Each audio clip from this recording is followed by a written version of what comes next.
terima kasih sebelumnya Mas sudah meluangkan waktunya untuk kami melakukan sesi wawancara. Sebelumnya perkenalkan kami dari mahasiswa LPP Yogyakarta. Ya pasti udah tahu lah ya Mas ya dari bajunya. Ya betul. Perkenalkan nama saya Fadil Mas. Ini Ferdi, Lia, Vivi dan Dea. Untuk Mas saya sendiri mungkin bisa memperkenalkan diri. Ya, nama saya sendiri Aras Pagi. Biasa dipanggil Aras. Oh Mas Aras. Ya. Oh, oke. Mungkin bisa langsung dimulai ya Mas. Boleh. Jadi The Agro ini itu dimulainya itu sejak kapan sih Mas mulai dibangunnya? Terus sampai sekarang itu perjalanannya itu gimana gitu Mas? Oke, saya jelasin kalau dari awal mulanya sebenarnya kita itu dari cabang. Kita ini cabang ya, khusus yang di Agro Jogja. Jadi awal mulai itu di Jakarta. 2018. Jadi sebelum Covid. Nah, kenapa kita bisa ngambil nama di Agro? Karena masih ada unsur dari perkebunan. Kebetulan kan perusahaannya juga perusahaan perkebunan yang bekerja langsung dari LPP kerjasama ya. Jadi kita ngambil nama di Agro tuh karena ada unsur kebunnya aja. Kopi, kebun, diseduh untuk orang banyak lah, bahasanya kayak gitu. Tuh. Oh jadi untuk inspirasi nama The Agro ini itu dari perkebunan gitu ya, diambil gitu ya? Diambil dari perkebunan, kan agro ya. Kalau yang di Jakarta itu kan 2018 ya Mas? Kalau yang di sini tuh tahun berapa? Kita mulai itu dari 2024. Kalau yang di Jogja? 2023 awal pembangunan, 2024 ya jalan lah di pertengahan April gitu. Cabangnya berarti udah ada di Jakarta sama di Jogja? Ya atau betul. Ada yang lainnya Mas? Kita baru Jakarta sama Jogja. Jakarta sama Jogja. Kebetulan sih nanti mungkin Jogja bakal buka lagi di daerah Seturan, Babarsari gitu. Kemudian Mas, saya lihat kan The Agro ini memiliki beberapa menu ya.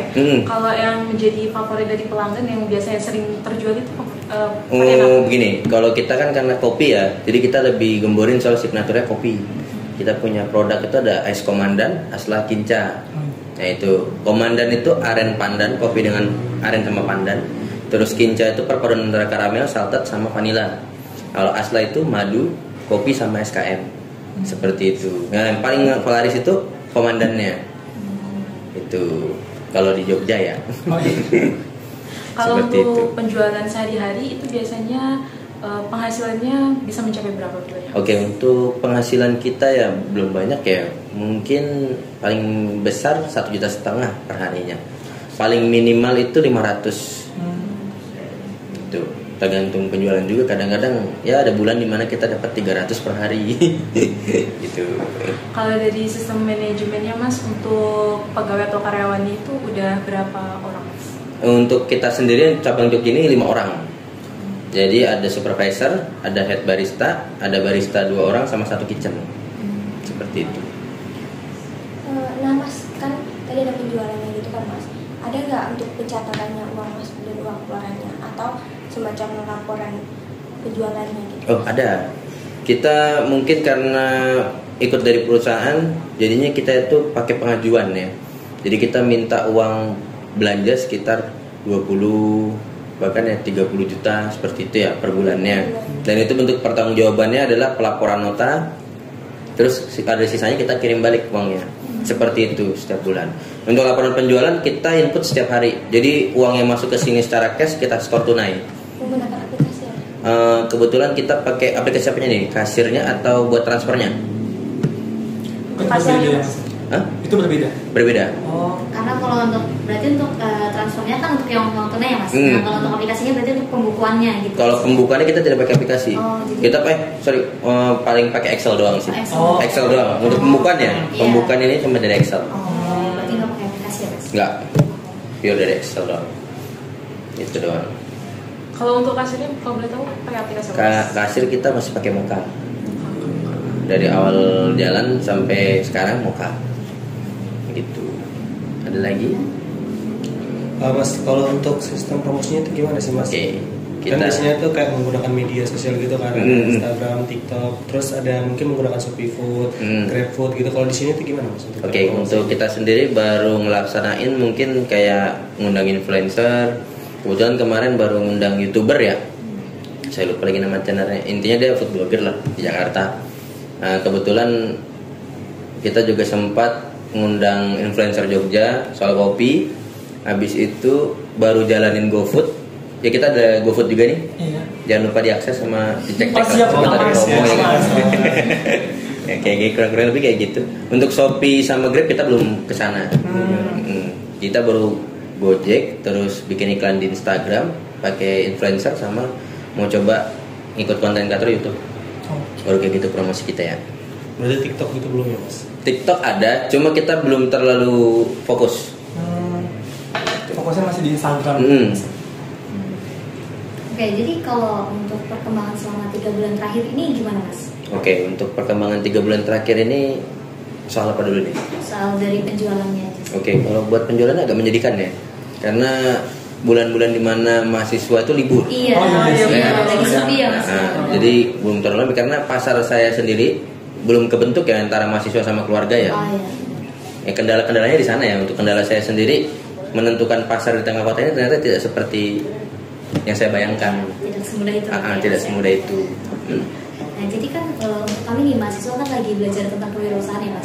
Nah, jadi gimana sih, ada tips and trick gak untuk kami nih para mahasiswa untuk berani buat memulai usaha gitu? Oke, tipsnya itu kalau dari saya yang pertama bukan cuma soal modal ya.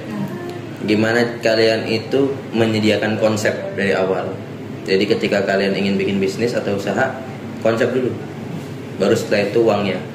Ya terserah mau dapat dari mana ya kan. Tapi gak usah halal. Saja. Begitu konsep sudah jadi, kalian sudah punya tujuan nih, mau kemana, visi misi udah jelas. Akhirnya kalian bisa tahu pasar. Kalau bisa ya, misalnya kalau di kopi, untuk saya sendiri misalnya pengen nyiptain specialty kopi, saya harus nyiptain demand-nya. Kalau bahasanya, bagaimana sih saya bentuk pasar saya sendiri? Seperti itu ya. Mungkin itu aja sih. Jadi kan misal nih kayak kami Gen Z itu kan masih banyak takutnya Mas. Misal kami tuh mau memulai usaha nih, misalkan kayak mau buka kopi tapi via yang masih gerobak gitu, yang masih gerobak-gerobak. Tapi masih ada ketakutan nih. Takutnya takut nggak laku nih, takut nanti malah modalnya kebuang sia-sia itu. Kira-kira kalau dari Mas sendiri cara mengatasinya? Kalau itu kan itu memang biasa ya, sering terjadi ya. Mohon maaf nih, biasanya Gen Z kalau buka nggak laku dikit tutup. Biasanya gitu ya. Ya sebenarnya kalau namanya usaha itu udah tahu resikonya. Yang namanya gagal pasti ada, dan itu paling tinggi ya resiko gagalnya.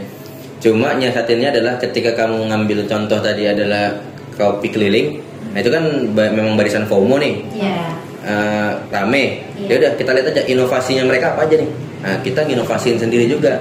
Yang dimana caranya ya kita punya teman suka ini kita bikin aja di situ. Akhirnya teman kita kan nongkrong terus tuh. Ya harganya gak usah dimahal-mahalin. Karena kenapa? Teman itu bagian dari marketing. Buat bikin rame aja. Orang penasaran juga, orang lihat rame terus. Emang nongkrong. Oh ternyata. Tapi buat orang lain jangan dikasih murah kayak teman. Harga normalnya Mas ya. Itu namanya kita harus bisa bahasanya tuh berinovasi. Terus tadi nentuin target market. Mau kemana, marketnya antara mahasiswa kah, orang tua kah, family kah, atau apapun itu. Sama konsep. Konsep itu paling penting. Jadi kalau kalian buat Gen Z, kalau pengen usaha, konsep dahulu. Jangan modal. Kalau modal pasti banyak lah. Kalau Gen Z nggak mungkin nggak ada yang gini ya. Itu. Ada lagi? Berarti kalau untuk konsumen di sini itu kebanyakan dari mahasiswa LPP sendiri atau dari? Ya, kalau buat kita konsumsinya kebanyakan ada beberapa dari mahasiswa. Mungkin bisa dihitung ya, kalau dari 100% mahasiswa itu bisa 20%-an. 20-30%. Selebihnya orang kantor sama umum. Gitu. Karena saya nggak tahu, tiap tahun mungkin mahasiswanya beda-beda ya, karena habitnya juga beda. Tahun kemarin kebetulan kayaknya nggak ada yang suka jajan. Iya benar, tahun kemarin tuh belum ada yang suka jajan. Jadi nggak terlalu rame. Mungkin ada beberapa orang aja yang bisa saya lihat wajahnya itu aja. Itu. Gak tau, kalau sekarang saya harapin sih habis kalian interview mungkin rajin juga sih. Ya pasti saya kasih diskon kok. 50% gak sih? Boleh, nanti gampang itu. Bisa kita bicarakan. Oke, ada lagi? Mungkin cukup Mas untuk sesi wawancara. Terima kasih Mas sudah meluangkan waktunya untuk kami. Sukses terus buat Masnya. Terima kasih. Kalian juga ya. Siap. Semoga kalian juga lancar. Amin. Rasain tugas kuliahnya. Oke. Siap. Oke. Oke, jadi Mas.